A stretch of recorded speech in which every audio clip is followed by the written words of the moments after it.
crypto lingo. We're going to talk about language. We're recording? Yes, we are. Question is your brain recording what I'm about to tell you?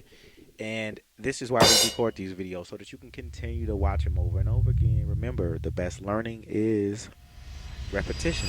Cryptocurrency, currency. We want cryptocurrency. Got an idea. Cryptocurrency. In this video, you want to subscribe to this, and I'm going to talk to you about some basic cryptocurrency technology terms that if you're a brand new person, you should at least be aware of. I'll be honest with you, some of these terms you may not immediately need to make money. You don't need to know much to make money in crypto. However, you do want to at least be abreast with some of the language so that way you don't feel confused. You want to have some level of confidence. So we're going to talk about some basic terms that you may hear people use. So I have a crypto classroom video series. This is the terminology. This is like part 3 here. So without any further ado, let's go into it. So first of all, when it comes to cryptocurrency and a language, here's some of the terms. We're going to talk about dApps, DEXs, DeFi, digital address, digital wallet, Fiat, FUD, Fomo, HODL, Bitcoin halving, ICOs, IEOs, KYCs, market caps, mining, miners, proof of stake, proof of work, private keys, seed phrases, pumps, dumps, Satoshi, shitcoins, Bitcoin whales, white paper. Is all the stuff we're going to go over. By the way, this website that I'm looking at, this is cryptopotato.com, so let's shout them out. I will also have a lot of these definitions in my book as well. So be on the lookout. Look at the links below to get up to date with the new crypto books and things that we have. And so we're going to first start. I'm not going to go over every single term here because that would be overkill. But I'm going to kind of pick and choose some of the terms that, in my opinion, are more common that you will be in contact with that might be more important and common for you. So first, all-time high, ATH. Again, that's a very basic term. It sounds like what it is. It's the all-time high. It's when the price reaches an all-time high. All right? So when you see something like a coin like Ethereum, it's right now at $2,800. It's never been at that price, so it's at an all-time high. Highest point it's ever reached. Usually when a coin is at its all-time high is not a good time to buy it because that means the people who already had it are probably about to sell it and the price is going to dip. This is when you hear people say buy the dip. That means they're waiting for the price to go back down and then they'll buy it when it dips and they let the price come back up. All-time high. Altcoins. Very simple. An altcoin is any coin that's not Bitcoin. Bitcoin is the number one coin, so every other coin, there's over 6,500 coins. They call them altcoins. So that's everything from every other coin that's not Bitcoin. That could be Ethereum, XRP. So when you hear somebody say, hey, what's the best altcoin? Or is this an altcoin cycle? An altcoin bull run. That means all of these other coins are about to start exploding. You can get rich with altcoins. All right. And also, so you know that with the way that Bitcoin works too, Bitcoin was the original code. And so what they did was open source code. So what they did is anybody can take the Bitcoin code, what Bitcoin is, and then make a copy of it. And then you can make your own altcoin, which is what these other coins are. They're variations of Bitcoin, but they all do different things. I'm about to sneeze, so hold on. Another term. Let's talk about Bitcoin Maximilist. You ever heard that term? Bitcoin Maximilist. Basically, this is a person that believes that Bitcoin is the best coin and they really don't want to buy anything else.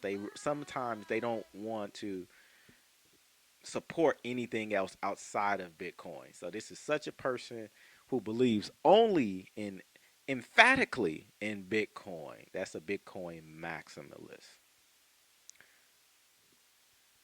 Blockchain. What is blockchain?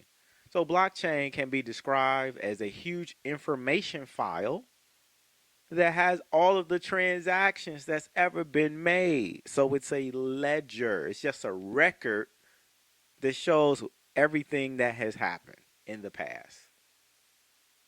That's it. A blockchain is just that simple. Okay, some of them are public meaning you can everybody can see it. Some of them are private. Imagine we was playing spades and I was taking score and everybody could see the score. That's like a public blockchain because everyone can see it. If I'm the only one that keeps the score, then that's a private blockchain.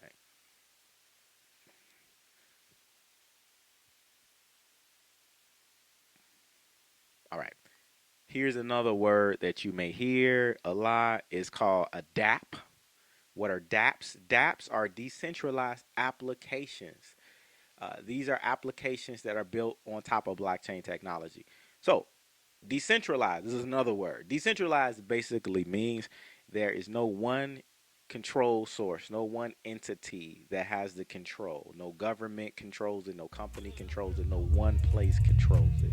So, whenever you're decentralized anything, that means there's a certain level of non regulation, right? So, a DApp there's a lot of different dApps that are coming out that exist where you can be able to basically interact with other blockchains without it being connected to a central source. DEX, DEX, a DEX is a decentralized exchange. This is basically an exchange that is decentralized. Basically, there's no central authority. No company operates it or controls it. It's kind of working on its own.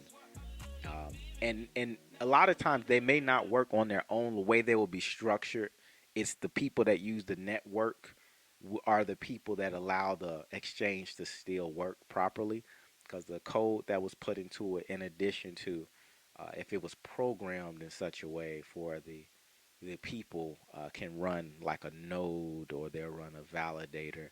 Now, you don't need to know all of the nodes and validators. I don't want to make it complicated, but just understand a DEX is a decentralized exchange. So I'm going to give you an example. Uniswap, PancakeSwap are decentralized exchanges. These are places where you can buy coins and trade coins without using KYC, which is know your customer. So you don't need permission. You don't need anybody all in your business when you use the DEX. DeFi, DeFi. That's what we buy. We buy. Now DeFi. That's decentralized finance. This is a term you're going to hear a lot. This is a whole new monetary system. This is usually built on public blockchains without the involvement of any central institution. So DeFi is you basically operating like the bank yourself. It's like free, like money freedom. Okay, you get to move your money around, make money, earn yield, earn interest rates without anyone stopping you. It doesn't matter what your credit score is. It don't matter what your only qualification is the fact that you have a like a MetaMask wallet, which is free, and you have some coins. Okay, that's usually the only um, things that's stopping you, and you can trade coins, etc. All right, digital address. Now, a digital address, right? A sequence of 27 to 34 letters and numbers.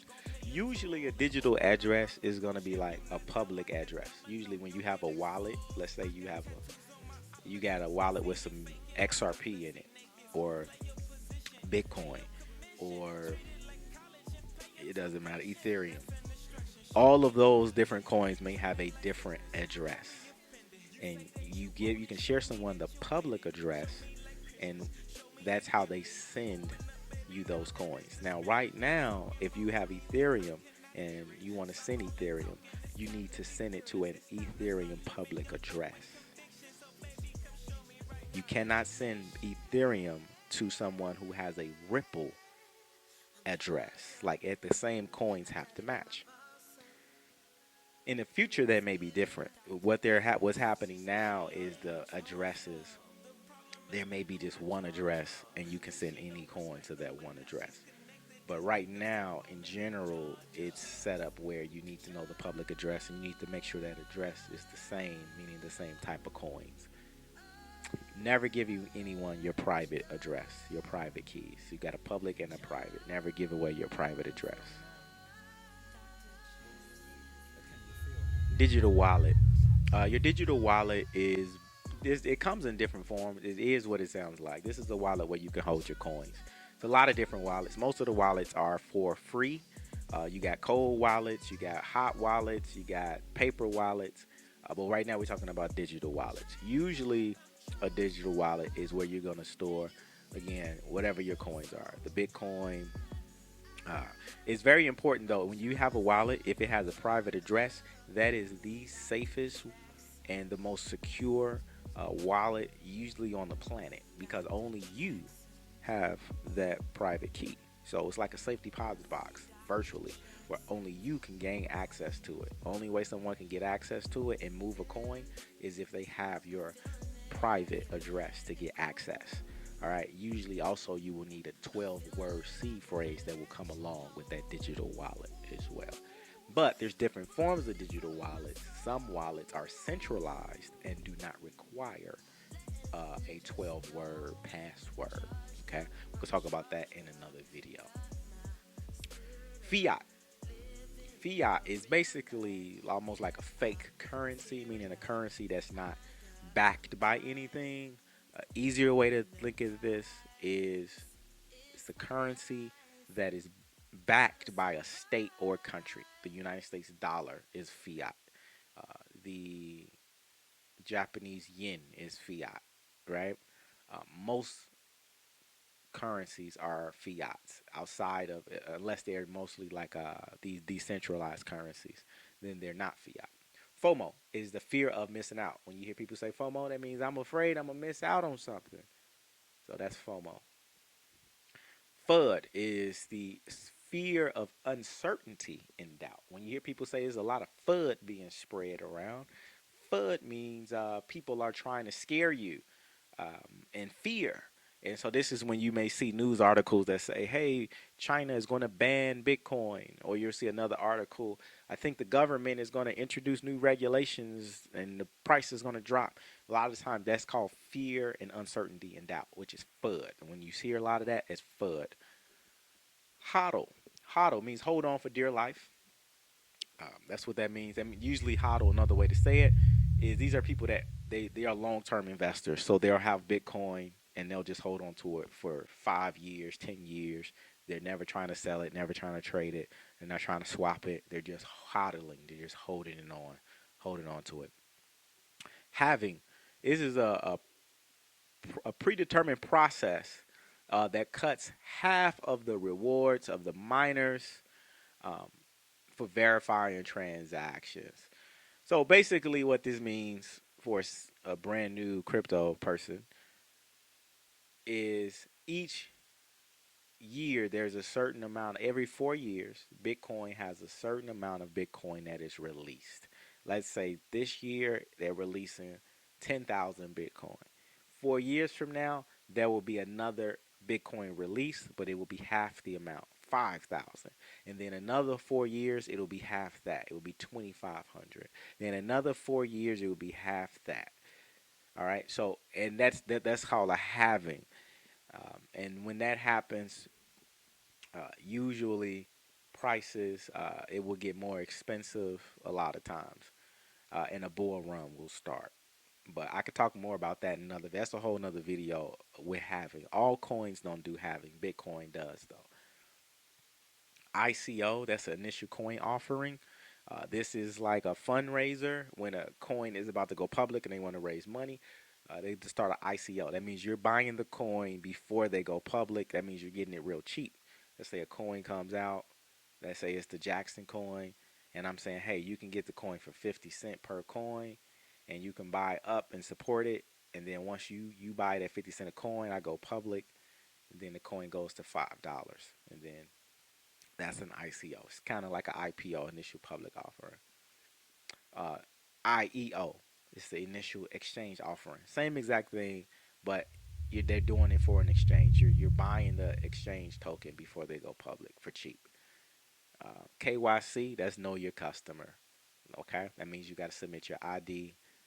You got to let people know who you are, passport, some type of proof of address. All right, we're going to stop right there um, because I don't want to make this video too long. I know I'm going like 15 minutes. I feel like I've been going pretty long already. But I hope this helps. Is sharing some of this information. If you guys want more videos like this where I'm breaking down tech terminology, vocabulary, let's do it. I just don't know if this is what you guys really want or need, but I want to help y'all get this so that way you hear the language. So when you're watching these videos and you hear people talk about crypto, you should feel more confident the more that you hear this stuff. Okay? So just keep listening, keep learning, and keep striving for greatness. With that being said, make sure you guys get the book series and the classes. The links are below, Hustle Headquarters 360. And I look forward to seeing you in the next video. Little crypto bag, you're the best I ever had. You my little crypto bag, you the best I ever had. I cannot replace you unless it's for another crypto stack. Don't be mad, you know I'm the blockchain boss. Hope you brought your tokens for this spaceship, cause we taking off. Token interest, will